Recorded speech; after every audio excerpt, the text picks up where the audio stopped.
Muito bem, pessoal, mais um vídeo aqui do Falando de Carro e hoje estamos com um carro bem curioso. Sprinter Truck, Mercedes Sprinter Truck. Então se inscreva aqui no canal, já deixa o like no vídeo e bora conferir tudo como é a versão chassi da Sprinter à venda no Brasil.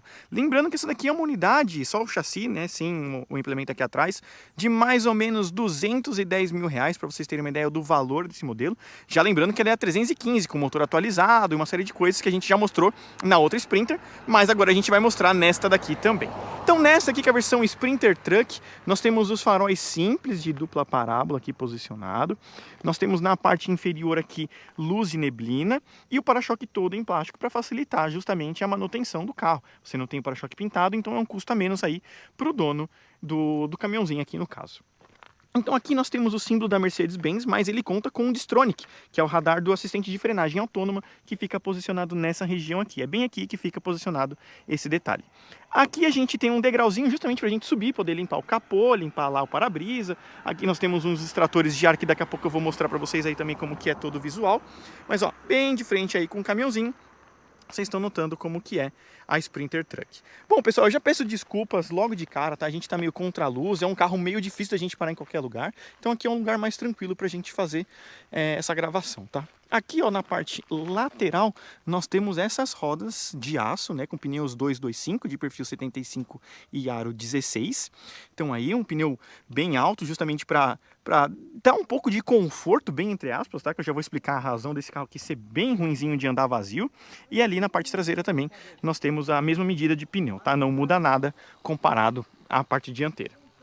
O retrovisor na Truck é um pouquinho maior, justamente por conta da caçamba, enfim, o que você coloca ali, mas é pintado em plástico normal com o repetidor de seta ali posicionado. Esse modelo, ó, está com partida no botão, então a gente tem o trancamento por chave dessa forma, né? Então aqui, e apertando a gente destranca ele. Então já mostrando aqui mais alguns pontos, ó, essa versão tem o detalhezinho do tanque do diesel posicionado aqui. Então aí um ponto importante que eu quero destacar para vocês. Daqui a pouco a gente mostra todo o visual interno da Sprinter Truck. E aqui o implemento, né? Isso daqui cada um coloca do jeito que quer. Essa daqui é toda em alumínio. Então um ponto importante, deixar a picape leve, um caminhãozinho leve, mais vazio, pessoal, vocês não têm noção o quanto isso incomoda. Tô ficando bem de perfil para vocês notarem como que é as medidas e a altura. Ela tem 2,20 metros de altura aí, para vocês terem uma noção do tamanho dela, mais de 2 metros de largura também, então é um carro que não cabe em qualquer lugar. Feixe de molas na parte traseira e é aí que vem o problema, né? Como ela tá vazia, ela é insuportável de andar no dia a dia, tá? Então o ideal aqui seria colocar pelo menos 1 tonelada para assentar, ficar um pouco mais confortável, mas vazia é muito ruim de andar, pessoal. Então chegando aí na parte mais traseira, chegando aqui no conjunto de iluminação, isso vai de acordo com cada implemento colocado. Então aí para vocês terem uma ideia, ela tá bem no estilo caminhãozinho, bom para fazer um frete, né? Bom para fazer um carreto aí, ó, tá facinho. Então, Sprinter CDI, nomenclatura a diesel no caso, sempre. E aqui você abre, enfim, faz do jeito que você quiser, né? Eu não vou fazer isso aqui agora, no caso, mas tá fácil de visualização, as amarras ali, então tá tudo bem tranquilo para vocês usarem a Sprinter Truck. Então aí, ó, bem de perfil, vocês notarem como que é o visual dela. Vamos chegar ali na parte dianteira para a gente mostrar o interior. Aqui alguns espacinhos, né? Então você consegue ter aqui alguns espaços para poder guardar alguma coisa. Aqui, né, um bebedouro, enfim, todos os espacinhos necessários, né? Muita gente usa essas coisas. Então vamos chegar aqui e mostrar a dianteira. Acabamento nessa região, com acabamento em vidros elétricos automáticos nas duas portas, retrovisor com ajuste elétrico também, trava das portas, e aqui tudo igualzinho aos modelos carro Mercedes-Benz, aqui também. Então iluminação interna, ajuste de altura do faixa do farol, luz de neblina dianteira e traseira, acendimento automático dos faróis com função de DRL, e aqui nós temos o ajuste do banco, que é de forma mecânica. Então tem a rodaninha aí. Só esse banco tem função para reclinar, os outros não, o que eu acho que não está certo. Justamente porque quem vai andar também ali para ajudar o motorista e uma série de coisas também merece conforto. E ali é muito reto, num dia longo aí incomoda bastante, pessoal. Saídas de ar também iguaizinhas aos carros Mercedes-Benz, assim como o volante que eu já vou mostrar. Então temos um degrau aqui, a informação da bateria fica bem nessa região. Então já está mostrado, as pedaleiras ali. E sentando aqui, como eu falei para vocês, para o motorista é confortável, você senta relativamente alto sempre, então você tem uma boa visão, o para-brisa é enorme também, isso ajuda consideravelmente, tá? Mas, como eu falei para vocês, poderia ter esses bancos aqui também reclináveis para ajudar quem vai na parte do passageiro. Então, se aqui também tivesse função de reclinar, eu acho que ajudaria consideravelmente, mas o espaço é legal, o volante puxa bem, tem um ajuste de altura e profundidade, enfim, tudo que tem direito para realmente ser um carro agradável no dia a dia. Vamos chegar aqui e mostrar o que vem nesta versão. Então, ó, a chave, como eu falei para vocês, ela tá com tudo que tem direito, tá? Então, ó, partida remota, ó. Então aí, para variar, essa porta tá aberta. Ali tem um problema de vácuo grande, pessoal. Volante revestido aqui, aliás, sem revestimento em couro, né? É mania da gente falar. Volante sem revestimento em couro, comandos do painel de instrumentos, comandos da central multimídia, detalhes de volume e piloto automático, fica tudo posicionado aí. Ele vem com temporizador, mas não tem sensor de chuva, tá? E aqui nós temos a manopla do câmbio manual de 6 velocidades, mas não tem câmera de ré. Então, para manobrar isso aqui, tem que ter mais alguém, porque sozinho é impossível, tá? Impossível mesmo. O retrovisor não é fotocrômico, mas temos iluminação em LED, olha que chique. Iluminação em LED, hein? Aqui em cima nós temos mais um espaço, então aqui um espacinho. Aqui o nosso quebra-sol enorme. Do outro lado a mesma coisa. E nas versões maiores você tem aqui o tacógrafo, que essa versão não possui. Um porta-objetos aqui, outro porta-objetos lá, mais outro aqui também, ó. Então você tem bastante espaço para guardar algumas coisas, então aí tudo posicionado, né? Então aí bonitinho. E ali nós temos uma tomada USB tipo C para conexão com Apple CarPlay, Android Auto, porta-copos. Então ali são 2, porque são 3 bancos, e aqui mais um, mais outro aqui também. Saídas do ar-condicionado, que é digital, mas não tem função automática, é só digital, tá, pessoal? E aqui os comandos da central multimídia, que é a mesma dos modelos carros da Mercedes-Benz também. Não telefonia, mídia, definições, então aqui você tem algumas configurações para fazer também com carro, iluminação externa, né? Então aí tudo bonitinho, ó. Você tem as configurações que deseja, luz de contorno é o DRL, aqui é display, então aí você tem várias informações disponíveis para o carro, áudio, configurações, restaurar, assistência, controle de tração e estabilidade, frenagem autônoma e aqui um sensor de fadiga, tá vendo? Então a central multimídia aí bastante completa, oferece tudo que o motorista precisa. Já ali no painel de instrumentos é a mesma coisa, a gente manuseia por aqui, ó. Então nós temos rádio, viagem, assistência, serviços, então mostrando aqui, tá vendo? Viagem, ó, média de 10 km por litro, na geral 10,5, já rodei 427 km, tem um pouquinho menos que meio tanque, então roda bem aí a Sprinter, principalmente vazia, né, no caso. Então aí algumas configurações para vocês visualizarem, bem simples, bem fácil de mexer, e aqui ó, a gente manuseia a central multimídia também, não acho muito prático, tá, já que ela é touch, é mais fácil usar ali, partida por botão, e ajuste de altura e profundidade, conforme eu falei para vocês aqui da Sprinter. Então vamos mostrar a motorização, né? Porque ela teve algumas atualizações com relação ao engate. Já vou contar no nosso vídeo dando uma volta aqui o que eu gosto e o que eu não gosto na Sprinter. E aqui, ó, pessoal, nós puxamos aqui pra gente abrir o capô. Então vamos lá, não tava achando o capô, né? Mas agora eu achei ali a abertura. E aqui, pessoal, nós temos uma atualização do 2.0. São 150 cavalos agora de potência, na faixa dos 44 kg de torque máximo, com câmbio manual de 6 velocidades e 0 a 100, prestem atenção, hein? 20 segundos de 0 a 100 aqui com a Sprinter Truck. Entrada de ar bem alta, então aí para quem vai passar em alagamento é um prato cheio, consegue tranquilo.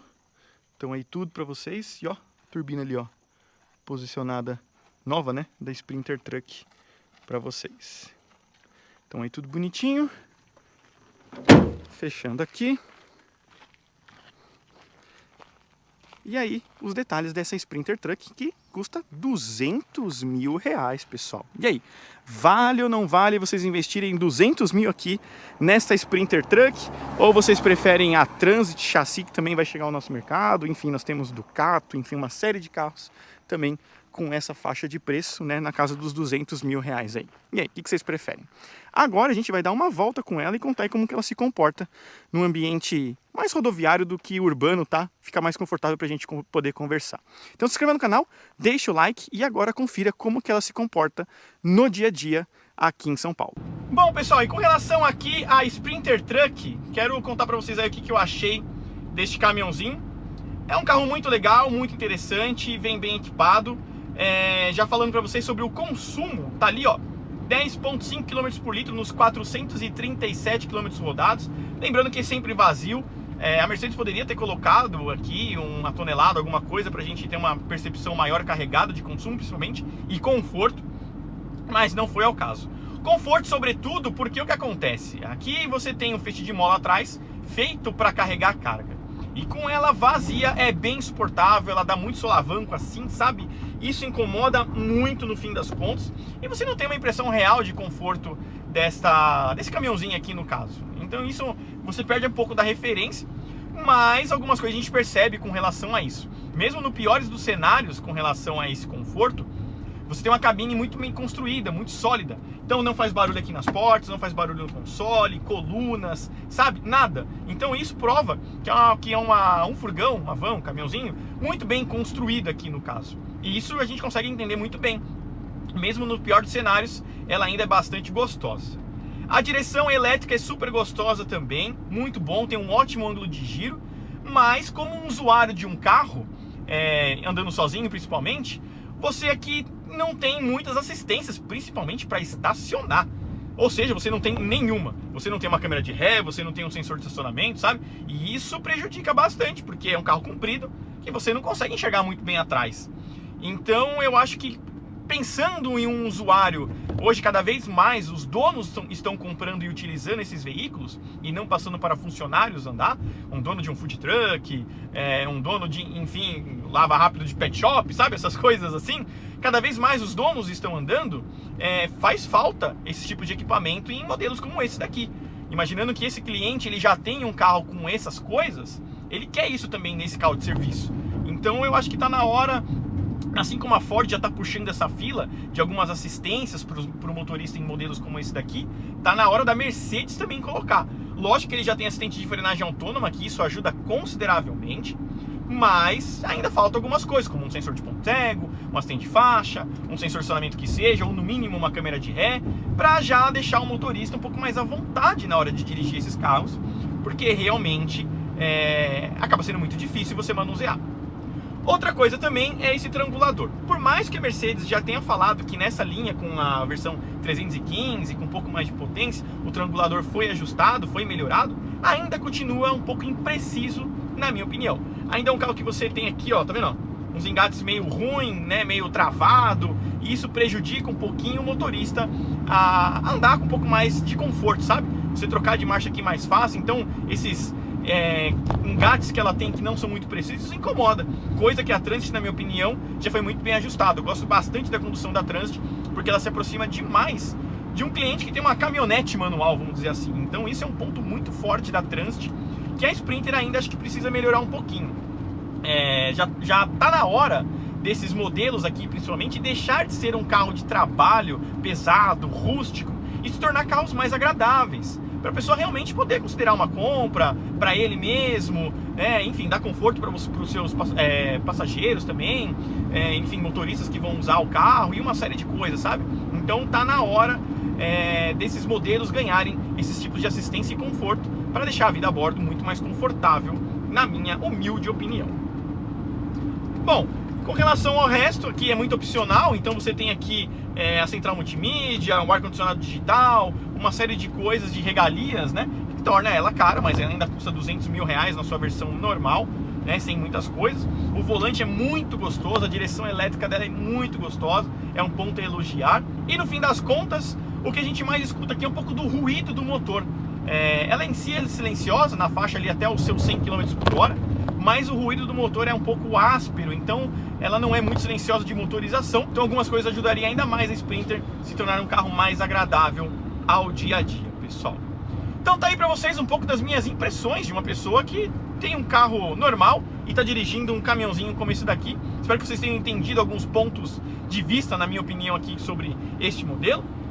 Então se inscreva aqui no canal, deixe o like e até o próximo vídeo aqui do Falando de Carro.